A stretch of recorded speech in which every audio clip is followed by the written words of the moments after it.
Greetings, cinephiles. Are you looking for a movie analysis podcast that stands above the rest?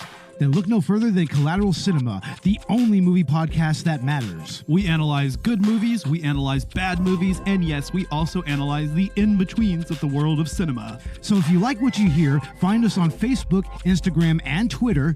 And listen to us on Apple Podcasts, Spotify, Google Podcasts, and wherever you get your podcasts. And yes, my friends, we are 420 friendly. So when you listen to us, smoke it if you've got it. And now, here's a new episode of Collateral Gaming. The show starts right now. I'm Ashley Chancellor. And I'm Sam Jones. This is Collateral Gaming.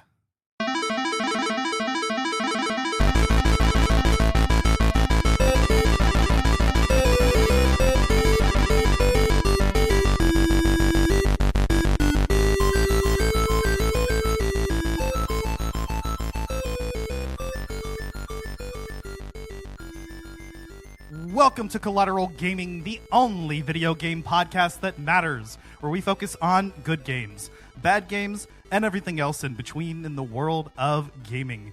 We are podcasting straight from Houston, Texas, and yes, my friends, we are a 420-friendly podcast, so whatever you have, be it blunts, bongs, or joints, smoke it if you've got it. And joining me for the very first time on this podcast today is my buddy Sam. What's going on, man? Hey, Ashley. Great to be here. Hell yeah, man. It's great to have you on. We met through work and hit it off pretty quickly. Found a mutual love of gaming.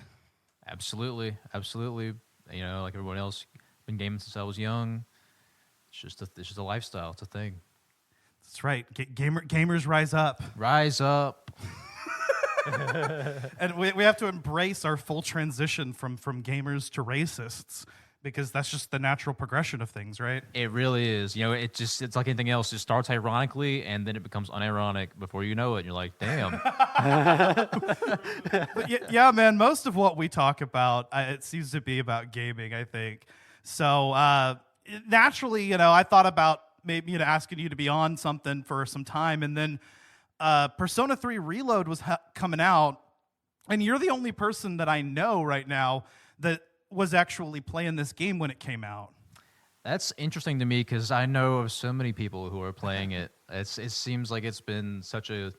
I mean, it was pretty significant release, I would say. Like when it came out, there wasn't a whole lot of other stuff. It filled that void for a good, you know, few days, I guess, in the news cycle now. Right. But yeah, I'm actually kind of new to the Persona series myself. I've never played the original Persona 3. I did recently play Persona 5, Persona 5 Royal to be specific.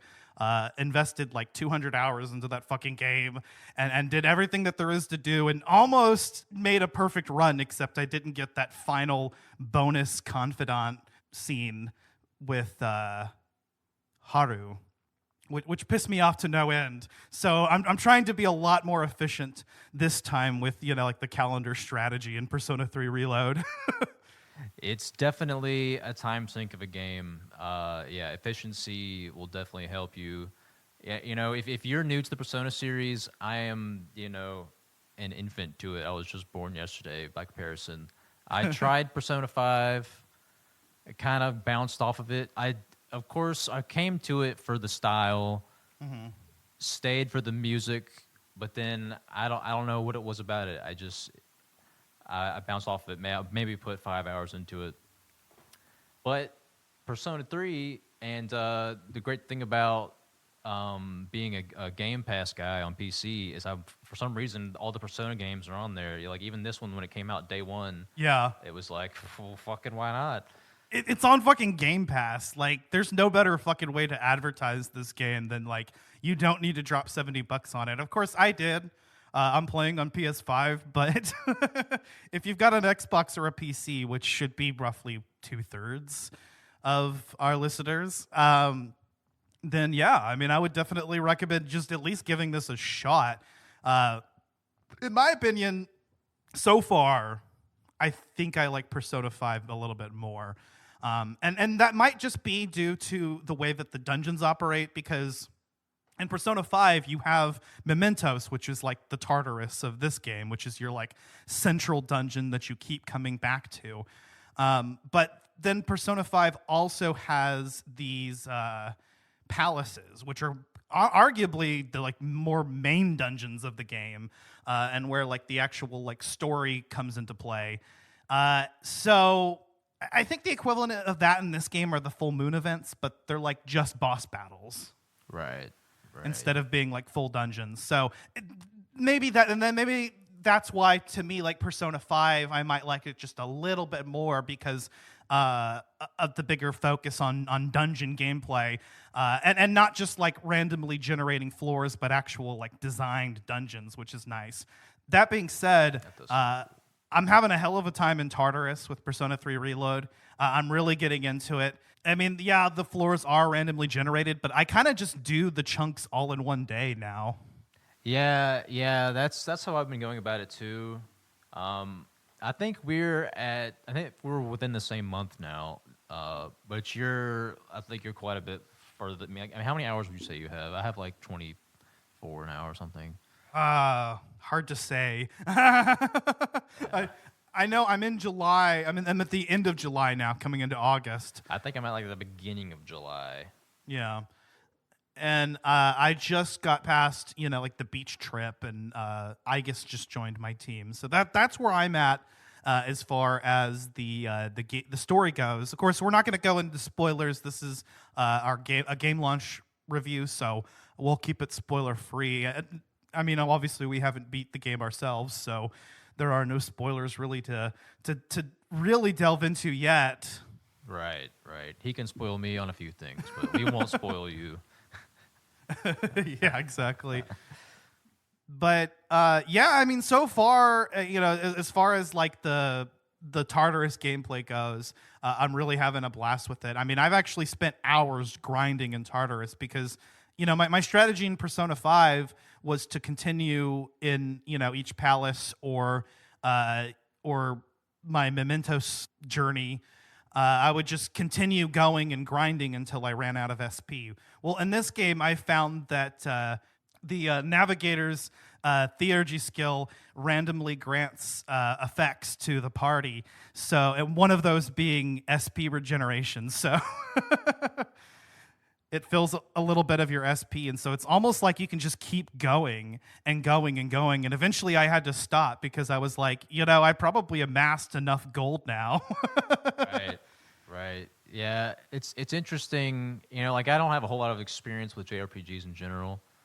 So I'm kind of coming at this like a guy who's played a lot of Pokemon in a way.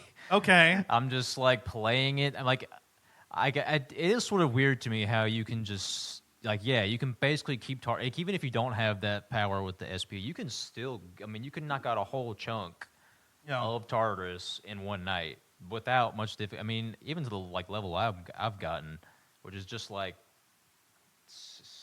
I think 17, maybe 16, 17.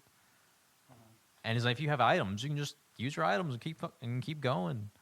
Yeah. In fact, that's actually part of the strategy. Is before a Tartarus run, what you want to do is stock up on SP items. And you'll notice that items that directly replenish SP are actually kind of rare in the game. They're definitely rare. They have a limited stock of them. You want to hit up the vending machines, actually. Those are a good source of SP items. And just stock up on as many as you can before you go in, and that way you can just continue to grind in Tartarus. And basically the only thing limiting you is your SP. Even then, you could just go on like the lower levels and just fight with regular. True, yeah, just melee. Use your sword and shit. Yep, that's a good point. If you go revisit the lower levels of Tartarus, the enemies actually run away from you because you're too far high level. Man, if you wanted to, like, especially like if you're playing on PC, you could go to one of those like low levels but not too low, and you could just probably have an aimbot, like just like walk until it finds a shadow, hit that button that makes them just do the standard attack, and then just walk away. Well, and I think that there is an auto battle command. Yeah, the auto battle. Like I'll use that sometimes if it's like pretty weak, and you just know that it'll save you a few seconds. Just fast forwards through it. Right. It just fast forwards and then they all just hit attack, and so it's a good way to grind without having to think about it. Yeah. I like that they added mechanics from Persona 5 into this remake. Like they have the baton pass in Persona 5 now that we have the shift mechanic. And I really felt like that's where like Persona really came into its own for me and established itself, is that there's just kind of a flow to combat. It's like, hit an enemy by exploiting their weakness, you get a one more. And then you can shift and pass it on, and you can just keep going, using different party members' various strengths and weaknesses to your advantage. Very, very, very satisfying combat loop, yeah, and that's really what's kept me around with this game. I mean, the story is good and all, but I don't know. For me, I've sort of grown tired of a lot of these high school stories. It's, like, I don't know. That's just a personal thing with me. But the combat is, just that loop of, like, you find a new shadow, you're like, okay, what's the weakness? I got to figure it out. Like, at least I haven't figured out a way to, like, know beforehand when you see a new shadow what its weakness is, so you just have to test shit. That's Fuka's power. Okay. So, up until you get to that point, that is what you do, is you just test shit out. You just try. There's also kind of sometimes you just have to kind of think about it. Hey, this enemy is using fire attacks. Right. Maybe they're weak against ice. Sometimes it works. It's not nearly as obvious as, like, Pokemon, though. Like, it's like you're not going to look at what it's like. That's totally a water type. Like, it'll tell you in the screen even. No, it just kind of shows you a thing. It's hurting you certain attacks, and you got to figure it out that way. Yeah, so what Fuka does when she joins her party is she becomes the navigator. So she's a passive party member. So, she serves the same role as Futaba in Persona 5, in that she actually isn't an active party member, but just is there to analyze enemies, and grant occasional random effects and power up the team. But there's a skill in particular that once every member of the team has cycled through once, you can activate her power and you can fully analyze the enemy. Oh, I see. Yeah. In Persona 5, Futaba would do that, but it was random. It just happened randomly. And this one, you can actually trigger it, but you have to go through a round of combat. But what I found is that sometimes when you're in that first round, you can quickly figure out one of the enemy's weaknesses by just testing shit. Usually, yeah. Like, sometimes you get unlucky and you just, like, you pick everyone but the right one. I mean, I know I've done that a few times. Because some of these monsters, you're like, what the fuck is that thing? I know. I mean, I haven't even gotten to the dick chariot yet. Oh, shit. Have you seen that one? I've not seen it. I forget what it's fucking called, but that's what it fucking looks like. And it's actually a recurring enemy in the series. I was wondering how many of these monsters are recurring in the series. Mara. But most of them are recurring. I figured. But I guess it's kind of like Pokemon, where it's like every new entry they'll like add a few, and But like, I think like the majority of them are all carries over, not just from Persona, but from Megami Tensei. Oh, really? Yeah. That's it. Are they in the same universe? I'm not sure if Shin Megami Tensei and Persona are in the same universe, and then there's all those other Megami Tensei sub-franchises too, so it's hard to say. All the Persona games I know take place in the same universe because they reference each other. Oh, do that. That's cool. Yeah. So, the Dick Chariot. Nice. Mara. Yeah, so I'm expecting that one to pop up. I mean, I'm assuming it does. That's one of the more recurring ones. Let's see. We'll find out. Yeah, it's in it's in Persona 3 FES and Persona 3 Portable, which means it's not a guarantee to make it into Reload, because Reload apparently did not do the decided to remake the actual core Persona 3 and not any of the other re-releases. Ah, okay. Because I'm sure they changed it a bit in each release. Yeah. But that being said, I believe that there were some mechanics that were brought over, like quality of life improvements, obviously. And they seem to have done that very well. This game, as somebody coming from Persona 5, plays with that same modern standard. And it's honestly a lot of fun. But you also kind of have to be, I think, a certain type of gamer to enjoy it. Yeah, I would agree. Yeah. It's one of those things that's like, it's like Death Stranding. It's like some people are gonna like it. Yeah, and some people will just think it's the weirdest thing, and why are you wasting all your time with this? Honestly, people don't talk about it, but Red Dead Redemption, or especially Red Dead 2, is that way as well. It's not a game that's for everybody. If you're not patient, Oh yeah. you're not really going to enjoy it. And yet that game is still like universally lauded. But the Persona series kind of really hit the mainstream recently. Yeah, I mean, since Persona 5, it's become a very, people know about it. It overtook Shin Megami Tensei in terms of like how well known it was. And so it's turning into, kind of a niche JRPG into the mainstream one, and I'm happy to see that. Releasing Persona 3 Reload on Game Pass is a fantastic choice too, because it allows more people to just be like, oh, what the fuck it, Right. And for and they probably know that, like, okay, what do people know about our games? They're stylish, they have good music, they're long as fucking hell. You'll spend your whole life before you beat it. So it's like, they know a lot of people are curious about it, but aren't going to want to, spend the money and then be like, okay, this isn't for me after 20 hours. Yeah. Like, once you put enough hours in, 40 or 50 left. I mean, yeah, I looked it up. Like the quickest, like if you don't take your time, if you're rushing through it, 60 hours. That's what this game is. Yeah. That sounds about right. If you're just completely rushing it, I think that I did pull up the network thing one time to view like activities that players had done, and actually a staggering high number of them just slept through the day or the evening. Yeah. So I'm assuming like if you're just sleeping through every day and evening and not doing any activities because you just want to get to the combat, you just want to get to the JRPG stuff.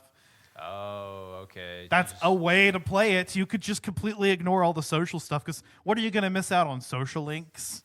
That's it, right? Social stat boosts. There are a few things you can do during the social section that will, obviously you want to buy items and shit and equipment. Right. And there's a few like things that you can do to increase like your battle stats. But most of the daily activities, I mean, as far as the way I play it, as I focus mainly on the social links and social stat upgrades. Same. Yeah, that's especially when, like, I was kind of slowly just increasing all the stats. Like I was up to level 2 in every stat, and then the whole exam arc happens. And I'm like, oh, you got to up your knowledge Yeah. before the exam. So I tried to get my academics to 3. I didn't quite get it to 3. Academics, that's what it's called. Yeah. Yeah, I was doing the same thing. I was struggling to get it up to 3, I think. And then I found that with the first exam, the midterm, it actually was fine with 2. Yeah, like you still get in the top 10. I still was in the top 10, yeah. So I was surprised, because I think in Persona 5, the first exam, I scored very average on. And it was kind of the same story there. But with this one, yeah. And then with the final exam, I actually scored at the top of my grade.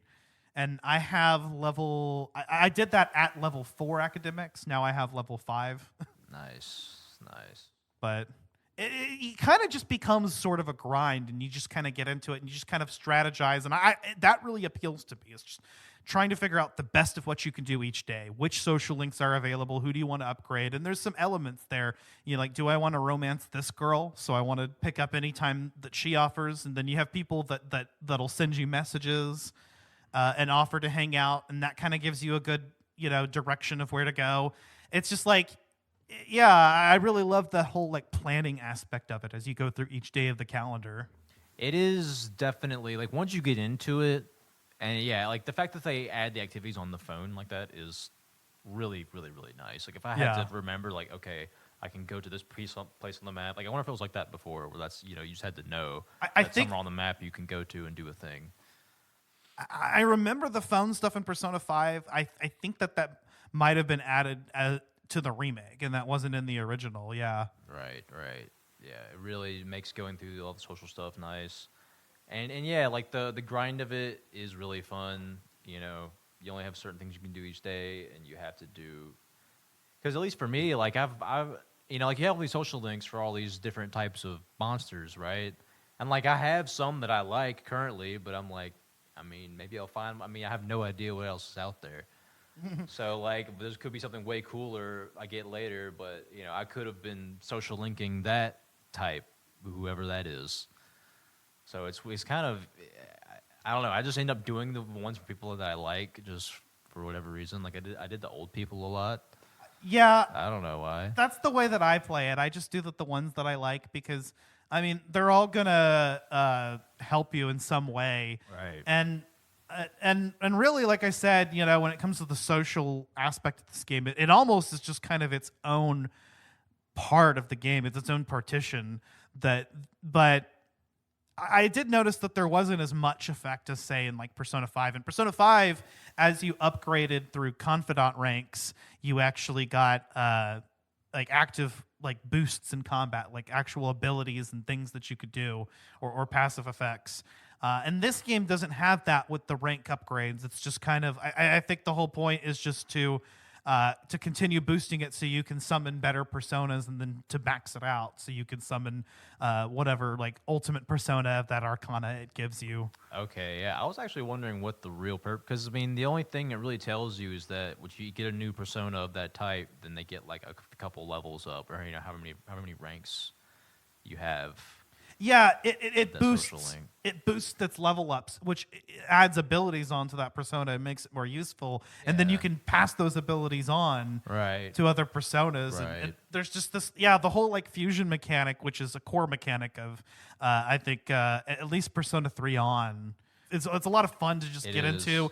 And I find that you don't have to really take it too seriously, but you know, just make sure that you have like every element or attack type available, and that you know you give yourself different skills, because like with your protagonists you can kind of make them whatever you want to be, right? As far as like party role. It made me want to, and I guess this is kind of like, this is a real limiting factor in the game for me, like when I compare it to like Pokemon. Like you can't change your persona in the battle. At least I haven't found a way yet. In the middle of the battle, yeah, you can. You just, when you hit persona, and then you can hit on PS5 it's L1 and R1. Oh, and you can switch between all your personas. And you can switch, they teach you that in the tutorial. You can switch to other personas.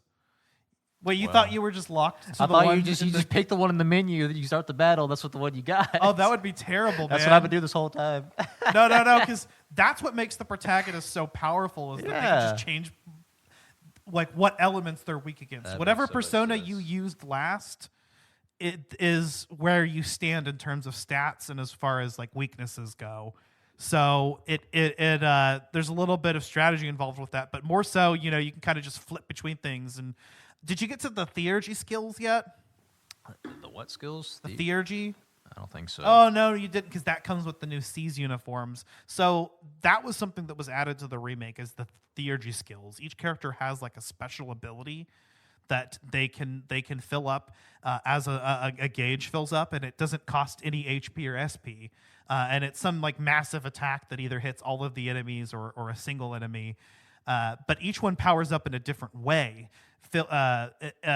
basically like kind of matching that character's archetype. So Yukari's theurgy skill, her gauge fills up as she heals party members. Okay. And Akihiko's his gauge fills up as he gets status buffs. And the protagonist's builds up as he summons different personas in combat. Okay. Yeah. So it's actually kind of cool. So each character really starts filling their roles even a little bit better, and like having these archetypes. And so you can kind of plan it out and decide like how you want to approach combat that way based on your party loadout. But unlike Persona 5, you can't change your party loadout anytime. You can only do that at the entrance. Right. But you got those teleporters everywhere. You can pretty much just... You can zip around easily. You just go up a few levels, and you've got another teleporter. Yep. It's not too hard. And the sections of Tartarus are chunked off really well, so it's like you never go too long without a save point. Maybe as we get into the later game, that might change, and it might, because I remember in Persona 5 with Mementos, that was the case. Really? You know, like the gaps between save points was getting, got higher and higher and higher. So I'm expecting that there's going to be some runs that, if like you're not managing your resources or your stats correctly, you can really find yourself in a bind and have to redo huge sections over again. I mean, how much time did you spend on like a single run before you got to a save point? Before I got to a save point? Like a largest amount of time. Was it like an hour? No, I don't think I've gone that far. Maybe like 15 minutes. Okay. But I mean, I've gotten up to the highest level of Tartarus. Like I go into Tartarus like right away, and I try to get that out of the way as soon as possible. And because if there's anything I learned from my run of Persona 5, it's that it's better to get the dungeon stuff out of the way because it actually opens up the social links. Right. I don't know if Persona 3 operates that way, but I'm kind of expecting it to. And anyway, that's what I want to get to. Like, I'm anxious to get to the combat, and the dungeon gameplay and getting through Tartarus, because I feel like that's, the most fun part of the game. That's what you're coming for, the action. Pretty much. Yeah. The other stuff is cool and all, but it wouldn't be the same without the effect on the actual combat. Yeah. Maybe that's why Persona works, though, is the way it paces itself that way. And then, like I said, you kind of have to strategize each month and figure out like what you want to do, and the story progresses with each full moon, basically. So you kind of just plan that, plan around it. So you want to get as powerful as you can, get the right stats up. Yeah. Yeah, I enjoy that. That's the core JRPG experience for me. Yeah. It's definitely a JRPG. You can't deny it that. Definitely. But yeah, man. And we talked about the music earlier, but I want to get into it more because like it's such a fucking banger. All Persona music is really fucking good. The music is 10 out of 10 video game music. I don't know how anyone could debate that. Yeah. It's really good. It's so fucking good. Both the original tracks are bangers and the newly orchestrated ones are, and it's kind of hard to tell what's what. They all sort of fit the same aesthetic. Right. It's just like that jazzy, poppy. Yeah. I don't know what genre you would call it, honestly. It's a different aesthetic than Persona 5, It is. I noticed. It is. Like, it's somewhat, I don't know. Okay, it gives off the same energies, but yeah. The same energy, but it's a little bit different. Yeah, and I'm enjoying the hell out of it, man. It's good. Every time that I open up the game, I have to watch through the opening scene because it's so good. Yeah. The opening scene. I mean, all those anime cutscenes, like we were talking about, they're very clean, really well done. Oh yeah, man, they're a treat. They're fucking crisp, dude. Like this, the animation quality is top tier. And I recently played through the Apollo Justice Ace Attorney trilogy, a couple of games of which have anime cutscenes like this, and they weren't nearly as good. Like I to my understanding, they redid all of the anime cutscenes, and they even turned some of them into fully 3D cutscenes. Yeah. But the anime cutscenes in particular are really, really good. That's top tier animation. I don't know how closely they work with the team that does the actual anime adaptations, or if there's any synergy at all there. Yeah, that was a question we had. Like, are there people at these game companies that are? I mean, I guess anime these days is probably made on a tablet, digitally. I would assume. I don't know. I don't know how these new. I've never really looked into it, but there's people at these game companies who are actually doing that, making these animations, or are they contracting it out to your anime studio? That's a great question, and I don't know the answer. But they look phenomenal, and Yeah, and like the music and everything, the whole presentation of it is absolutely sublime. Very good. Yeah, the graphics are just pleasing. You know, it's not anything high fidelity. I mean, you could probably run it on not a very new computer. There wasn't even any like graphic settings like right. Yeah, performance there's not like a I don't think there is it's like there's a a quality mode, performance mode. It's just nice and clean, and it all runs perfectly smooth. It's not like there's any hitching or I haven't seen a single visual glitch or anything like that. Does it run at 60?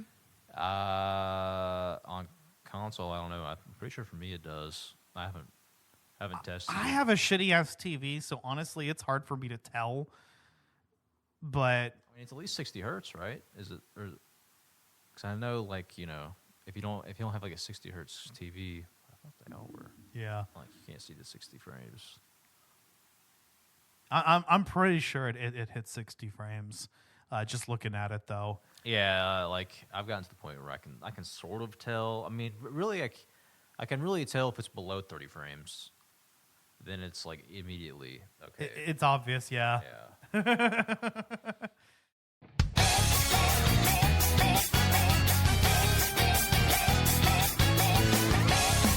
Would you believe me if I said that a day consists of more than 24 hours?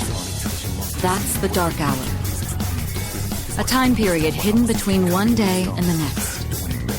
What are you talking about? What happened to our school? You saw them. Those creatures.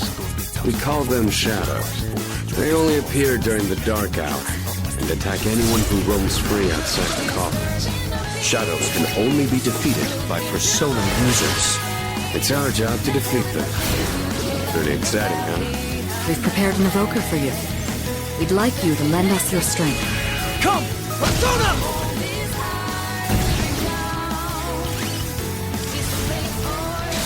Let's do it.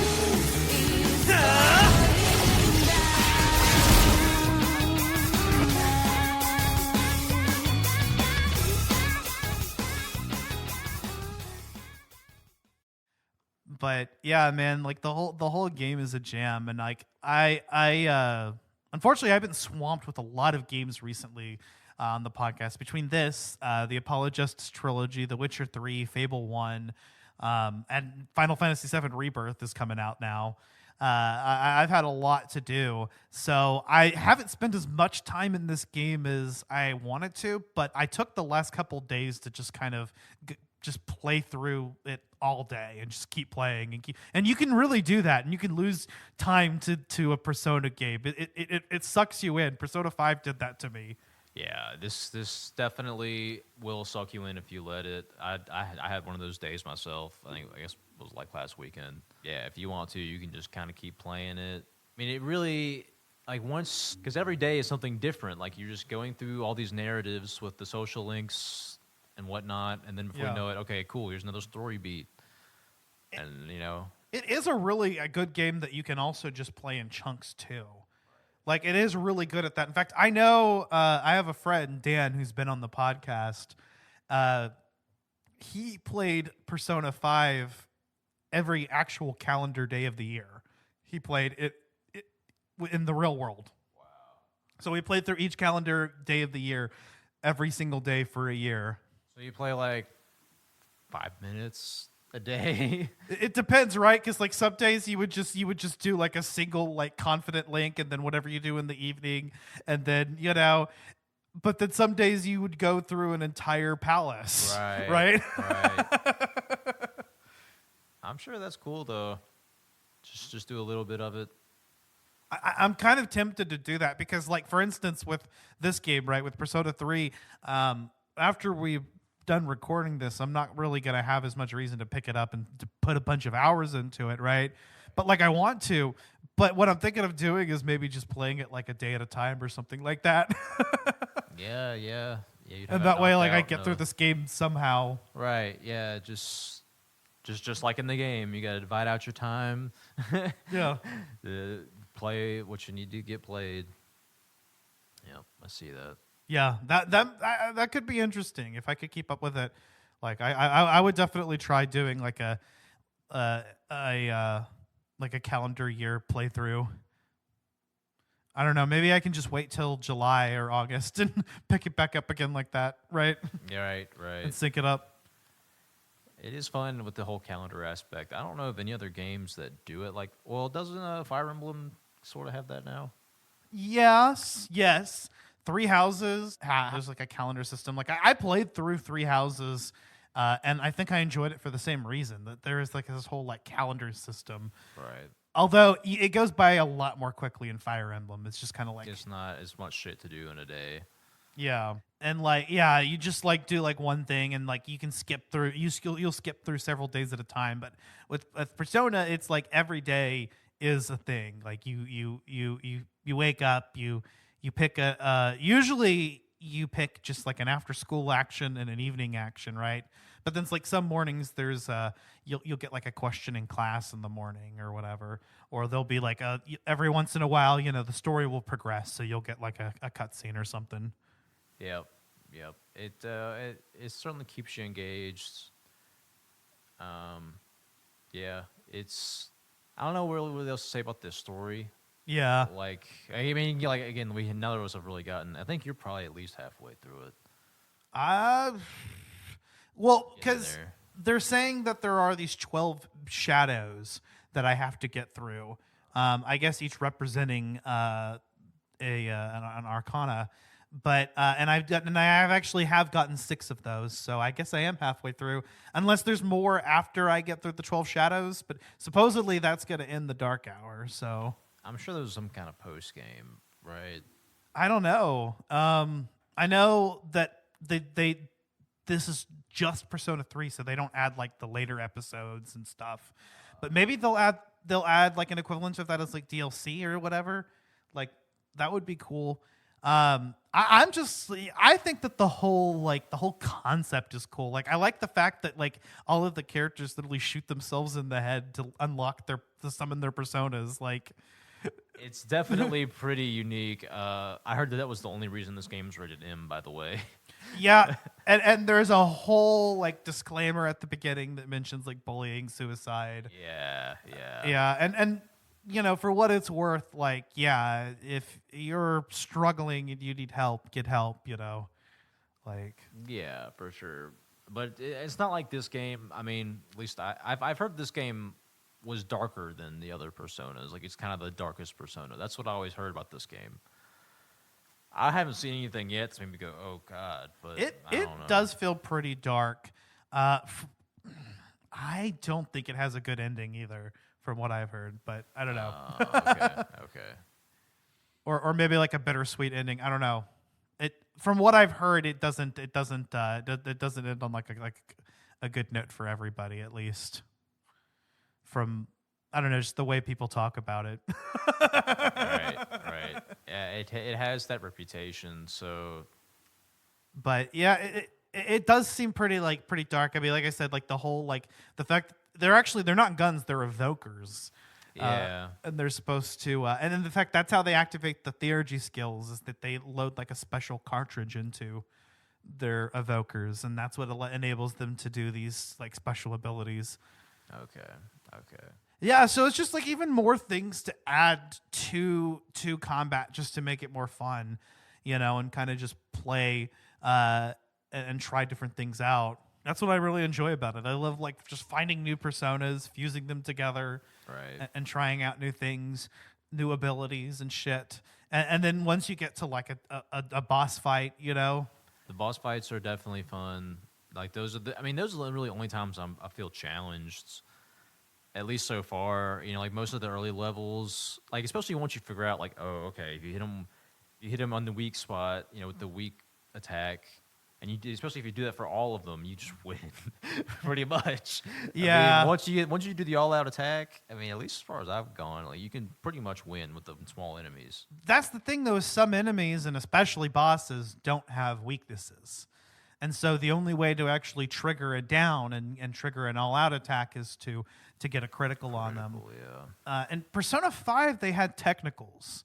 And so you could just use status elements in order to basically push enemies into down status. But this game doesn't seem to have an equivalent of that.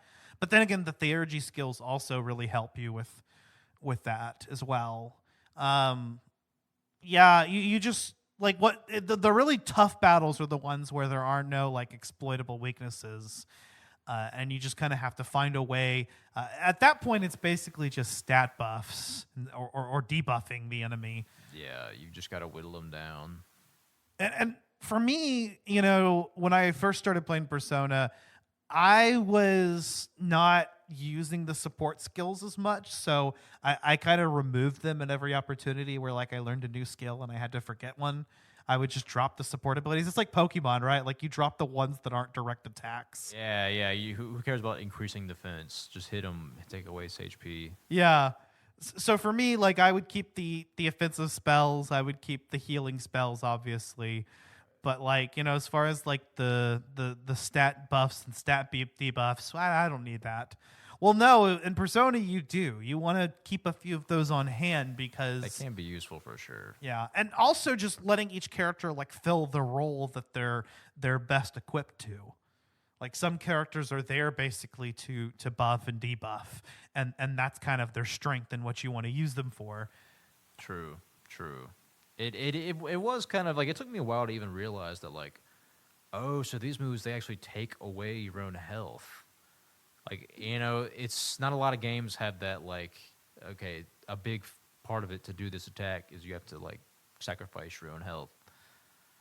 Yeah. But you do a lot of damage a lot of times with those attacks. Well, and it's using what characters are best equipped for that. Like, for instance, Junpei, who is easily the Ryuji of this game in both terms of character and combat archetype.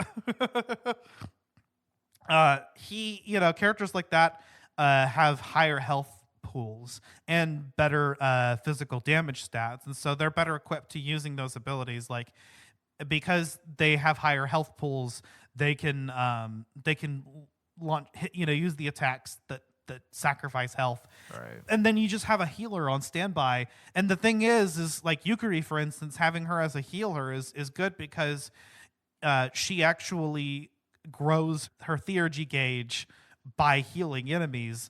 And so it's like, okay, so yeah, it actually works out. It's like a win-win situation. And you just give her big SP pools with equipment and whatnot. Yeah, I mean, they make it obvious. I mean, like, she doesn't even get... all she has is that one actual attack, like the gust, the wing attack. Mm-hmm. She has that for, like, the first 12 levels or something, it feels like. And that's, like, her only offense. So you're like, okay, well, yeah. She's supposed to just heal and apply buffs. Yeah, she's mainly a healer.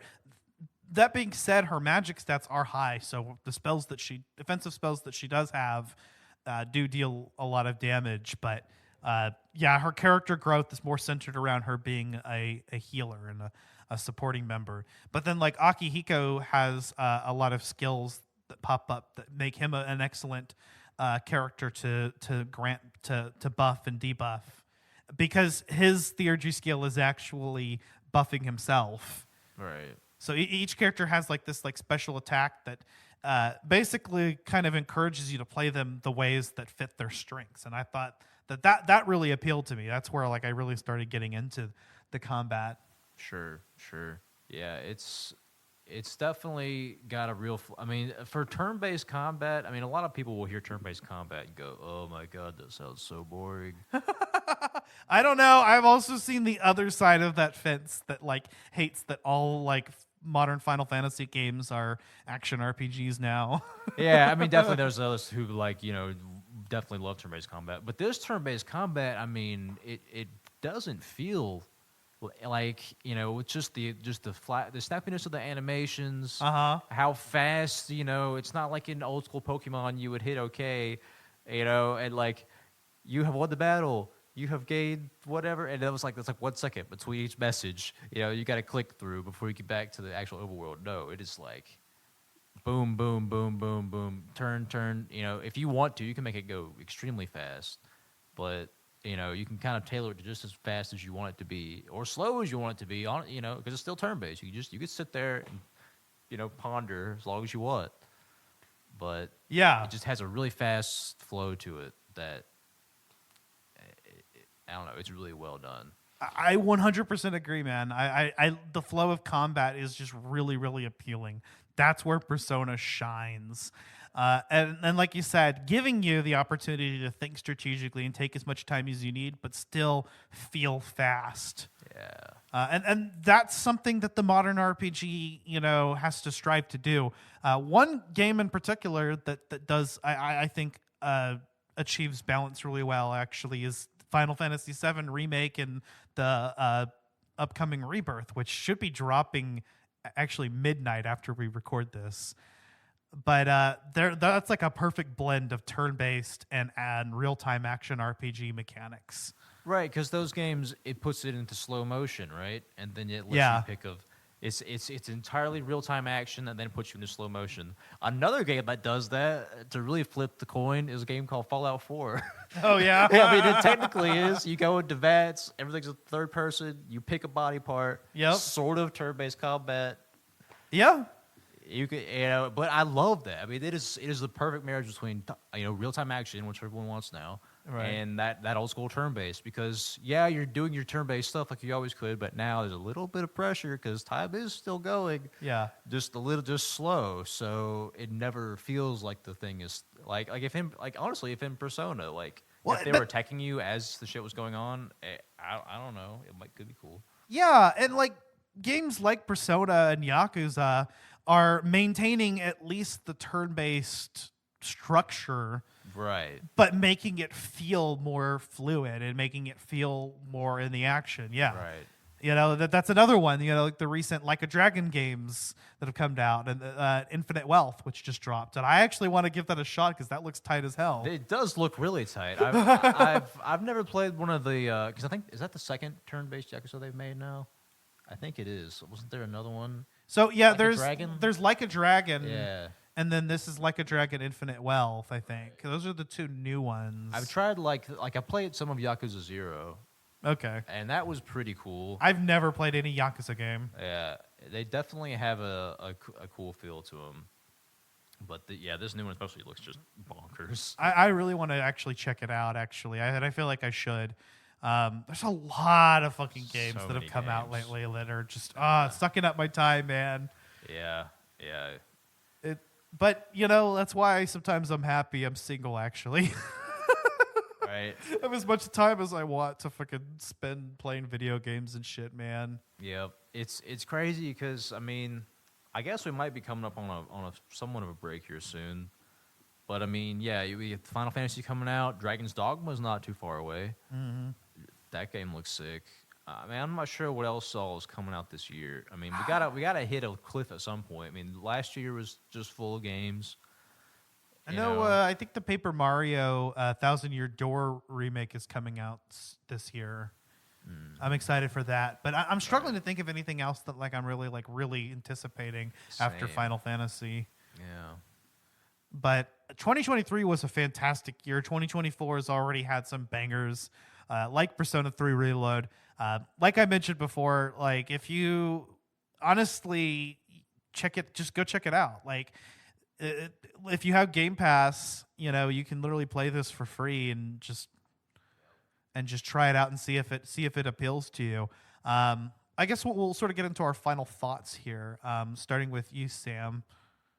Let me I did have a little list of pros and cons here. I think we've hit pretty much everything. Yeah. The general style of the UI and everything, Oh, yeah. Of course, if you've looked at any screenshot of Persona 5, you have somewhat of an idea of what you're getting into, but it's its own flavor in Persona 3, and it's all, super pretty to look at. Just the whole game is eye candy. It really is. It's just really, really nice to look at. Yeah. Fuck yeah, dude. The dialogue is really, pretty good. It's well written and everything. I haven't read a line. It's like, wow, that's cheesy as shit. It's it's all well written, good stuff. Anime fans are gonna like it, really. And I think everything was rewritten basically. So really, okay, like retranslated at least. That's interesting. Yeah, because I know sometimes I'll look up the answers that give me the social link points online.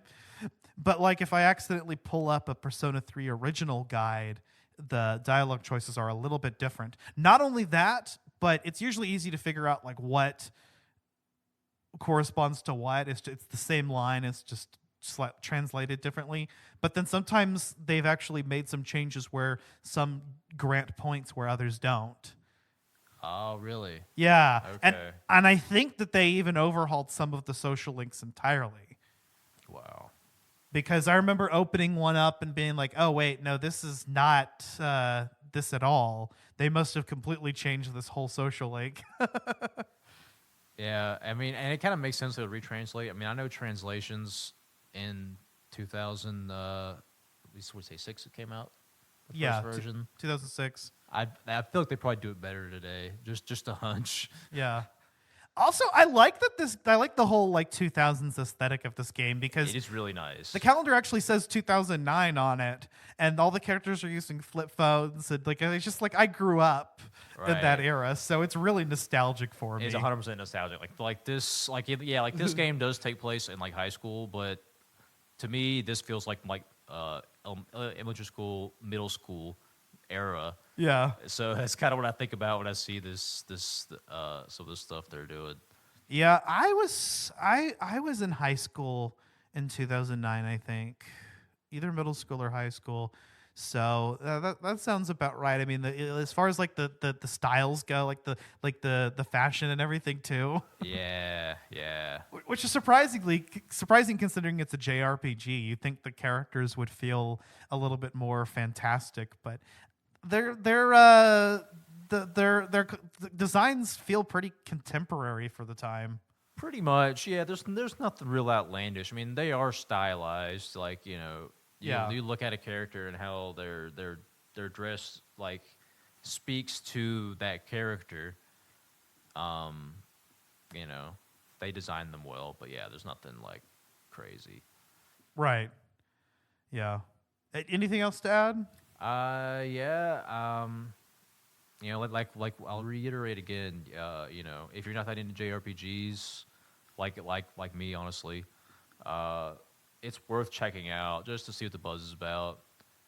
Especially if you have watched anime. I mean, I don't know how many people out there like video games and like anime, but don't like JRPGs.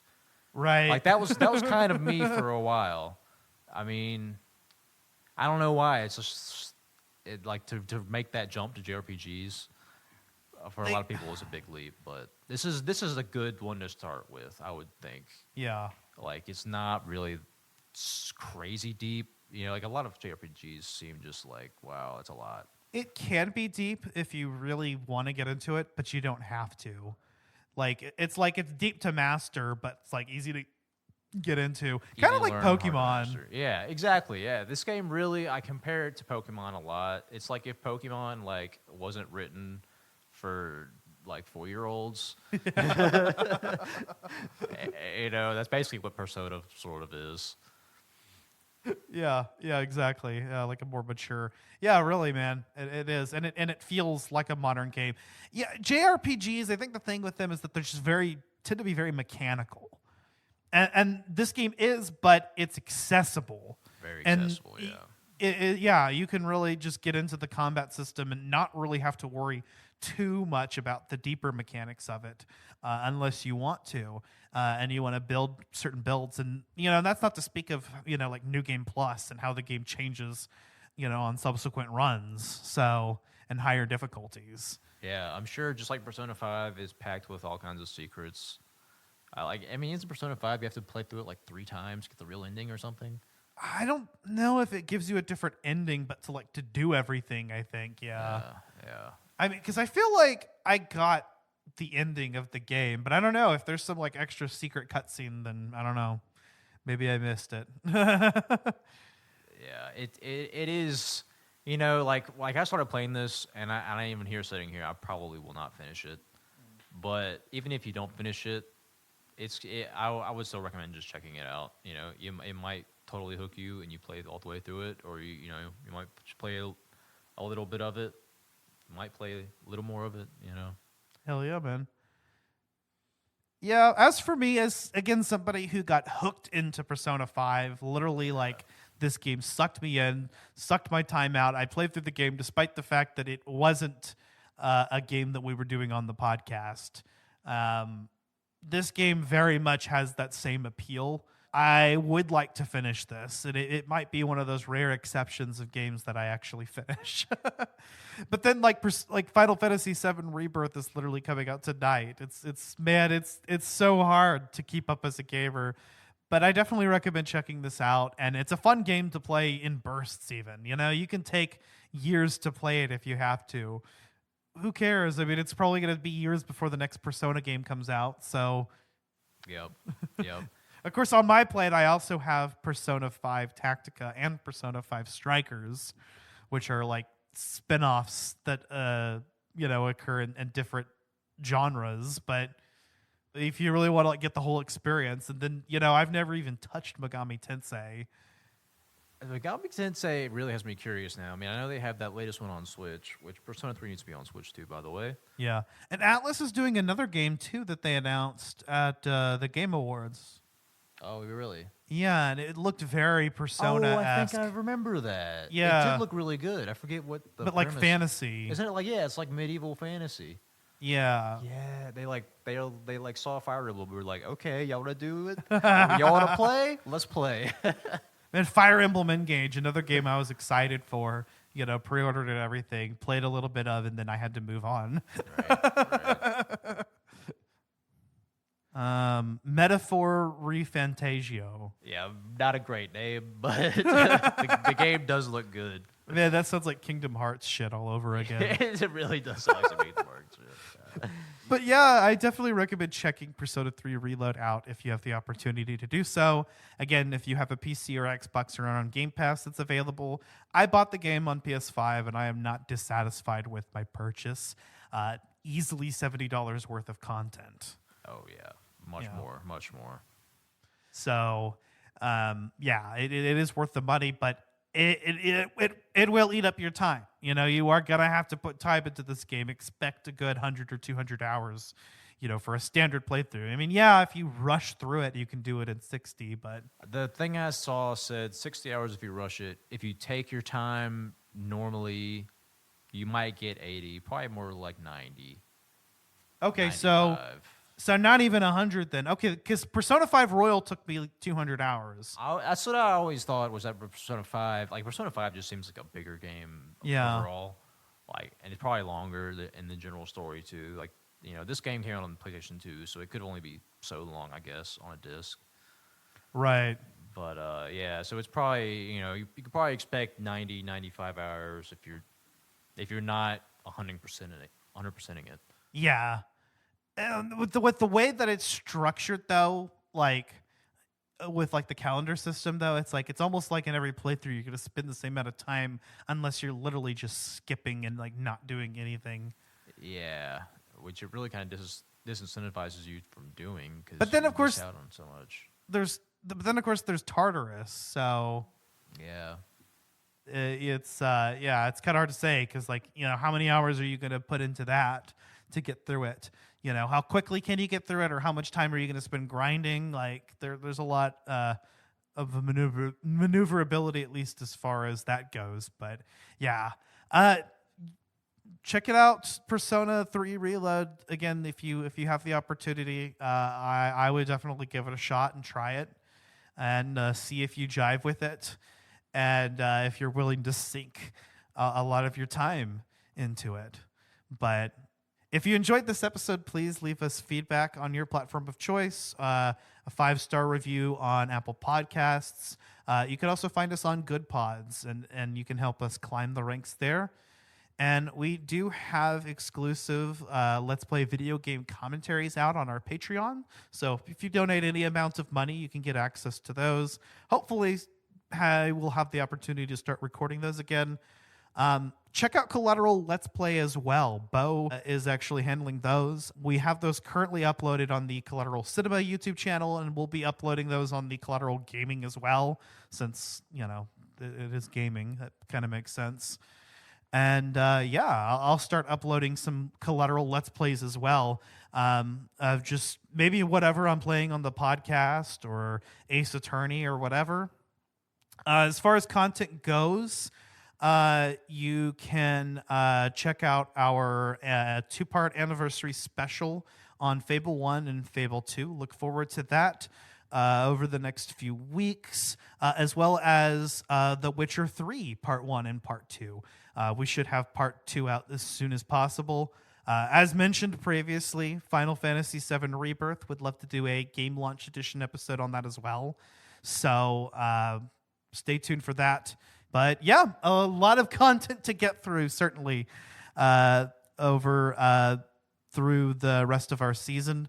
But Sam, man, thanks for being on the episode. It was great to have you. Yeah, it was a pleasure. Thanks for having me on. Yeah, try it out, guys. It's a great game. Fuck yeah. Check out Collateral Cinema as well. That's our sister podcast where we talk movies. We should have our review out very soon on The Wraith, if it's not out already by the time of this episode's release, as well as our Mikeversary special on Happiness of the Katakuris. So thanks, guys, for listening. And you can find us wherever you get your podcasts. Hit us up on social media as well, Facebook, Instagram, and Twitter. If you'd like, you can join our Facebook shitposting group, Collateral Media Podcasts. But with that all being said, I've been Ashley Chancellor. And I'm Sam Jones. This has been Collateral Gaming. We are out. See ya.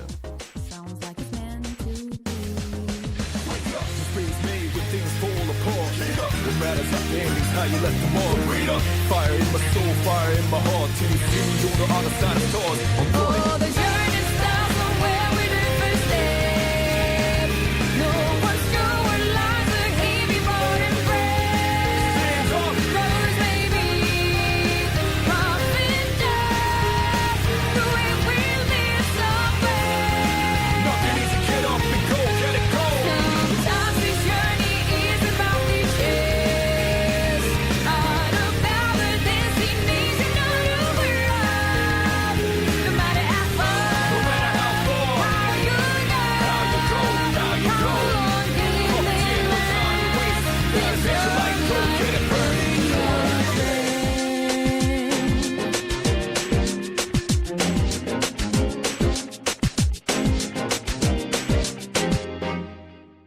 Collateral Gaming is a Collateral Media podcast. All music and game clips are owned by their respective creators and are used for educational purposes only.